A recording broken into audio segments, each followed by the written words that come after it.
Ravanan business விஷயமா பேசிக்கிட்டு இருக்கான் குணசேகரன் வீட்டில்.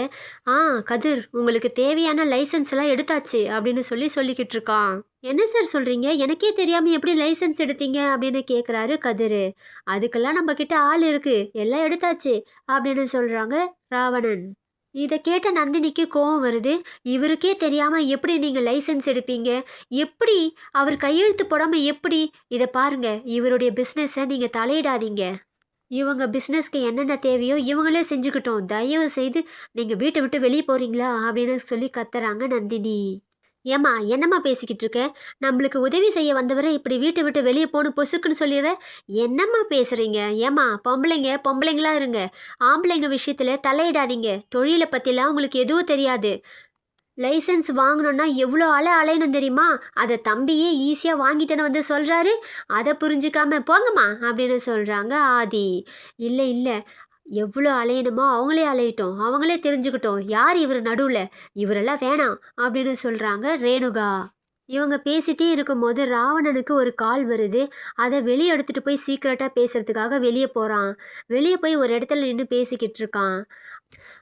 சக்தியை ஃபாலோ பண்ணிங்களா? அவன் எங்கே போகிறான் எங்கே வரான்னு தெரிஞ்சதா? யாரும் இல்லாத இடமா பார்த்து சக்தியை தூக்கிடுங்க. சக்தியை நம்ம கண்ட்ரோலுக்கு கொண்டு வந்தாதான் அவன் வெளியே எங்கேயும் சுத்த மாட்டான். அப்புறம் நம்ம விஷயத்தில் தலையிடவும் மாட்டான்.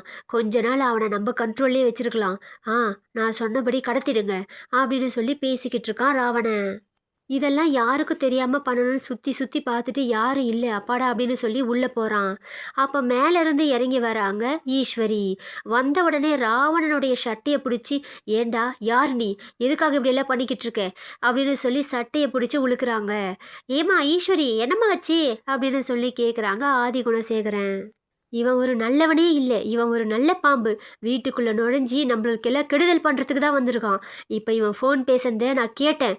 நான் மேலே நின்று துணி உணர்த்திட்டு இருக்கும்போது இவன் பேசுனது எனக்கு கேட்டுச்சு. இவன் யாருக்கோ கேட்கலன்னு நினச்சி பேசிக்கிட்டு இருந்ததெல்லாம் எனக்கு கேட்டுச்சு அப்படின்னு சொல்கிறாங்க ஈஸ்வரி. என்னம்மா உளறிட்டு இருக்க, என்ன பேசினாரு அப்படின்னு சொல்லி கேட்குறாங்க. என்ன பேசினானா? எல்லாத்தையும் பேசினான். இப்போது சக்தியை கடத்த போகிறாங்களாம் அப்படின்னு சொல்கிறாங்க ஈஸ்வரி. இதை கேட்டு மேலேருந்து ஜனனி ஓடி வராங்க. என்ன சொல்கிறீங்கக்கா, சக்தியை கடத்த போகிறாங்களா அப்படின்னு சொல்லி பதறாங்க. ஆமாம் ஜனனி, சக்தி எங்கே இருக்கான் கால் பண்ணு, அவனை பத்திரமா உடனே வீட்டுக்கு வர சொல்லு அப்படின்னு சொல்கிறாங்க. சரிக்கா உடனே பண்ணுறேன் அப்படின்னு சொல்லி சக்திக்கு கால் பண்ணுறாங்க.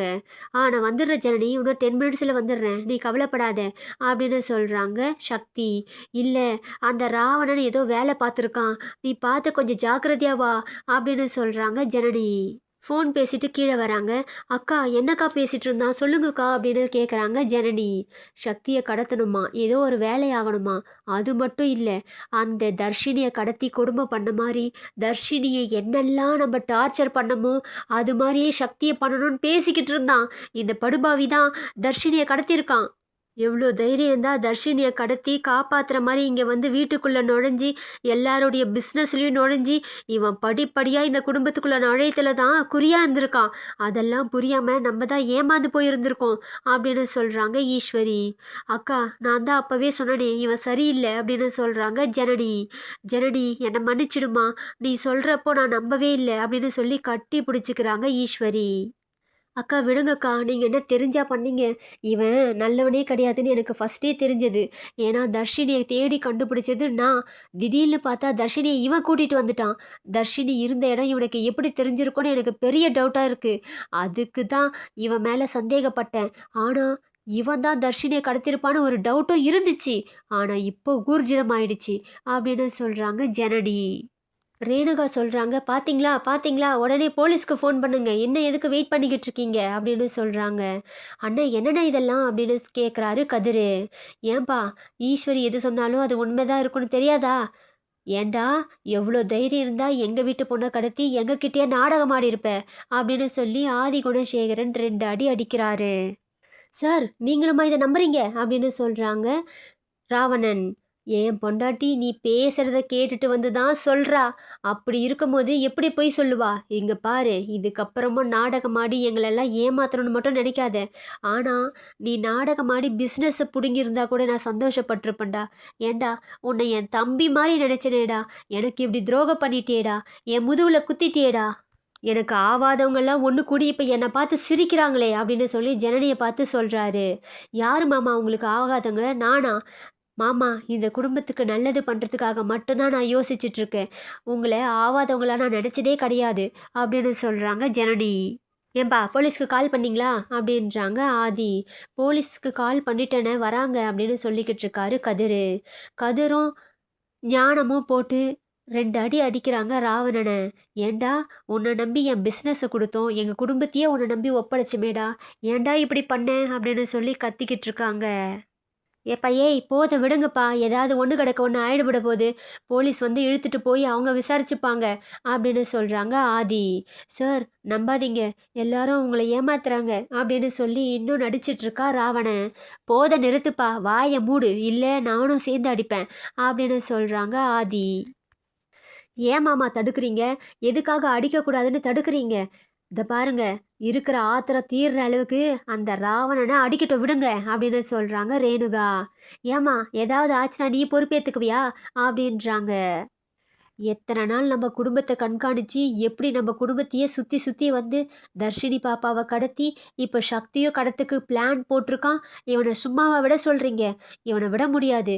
ஏண்டா டேய், எம்புட்டு தைரியம் இருந்தா எங்கள் வீட்டிலே வந்து உக்காந்துக்கிட்டு நாட்டாமல் பண்ணிக்கிட்டு எங்கள் குடும்பத்தையே கெடுக்க பார்ப்ப? டேய், நீ எல்லாம் உப்பு போட்டு தானே சோறு திங்கிற? ஏண்டா உங்ககிட்ட தான் பணம் கொட்டி கட்டி கிடக்குன்னு சொல்கிறாங்களே, அதை போய் நாட்டாமல் பண்ண வேண்டியது தானே?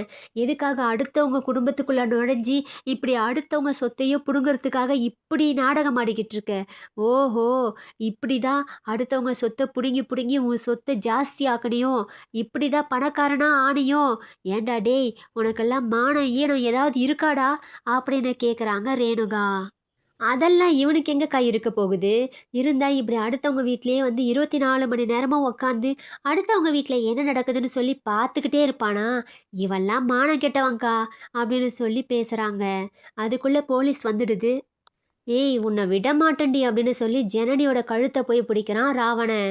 ஏய் விடுடா விடுடா அப்படின்னு சொல்லி ஈஸ்வரி பிடிச்சி இழுக்கிறாங்க. ஒரு பக்கம் நந்தினி ரேணுகாவும் பிடிச்சி இழுக்கிறாங்க. என்ன பார்த்துக்கிட்டு இருக்கீங்க? நம்ம வீட்டு பொண்ணை அடிக்க போகிறான் பிடிங்க அப்படின்னு சொல்கிறாங்க. அப்புறம் கதிர் ஞானம் 2 பேரும் வந்து அவனை பிடிச்சி இழுக்கிறாங்க. போலீஸ் வந்த உடனே இவனை அரெஸ்ட் பண்ணுங்க, இவன் தான் கல்பிரேட், என் பொண்ணு தர்ஷினியை கடத்தினது இவன் தான் பண்ணது, நான் அதை காதால் கேட்டேன் அப்படின்னு சொல்கிறாங்க ஈஸ்வரி. ஏம்மா நீ சொல்கிற எவிடன்ஸ் எல்லாம் எப்படிம்மா ஒத்துக்க முடியும்? நீ அம்மாவாச்சே அப்படின்னு சொல்கிறாங்க இன்ஸ்பெக்டர். சரி, நான் சொன்ன எவிடன்ஸை நீ ஒத்துக்க வேணாம். அவன் ஃபோன் ரெக்கார்டர் பாருங்கள், அப்படியே ரெக்கார்டர் இல்லைனா கூட ஃபோன் கம்பெனிலேருந்து அவன் பேசின வாய்ஸ் ரெக்கார்டரை நீங்கள் பாருங்கள், அவன் வாயால் சொல்லியிருப்பான், அவன் பேசினான் அப்படின்னு சொல்லி சொல்கிறாங்க ஈஸ்வரி. சூப்பர்க்கா, இது வேலிட் பாயிண்ட்டு.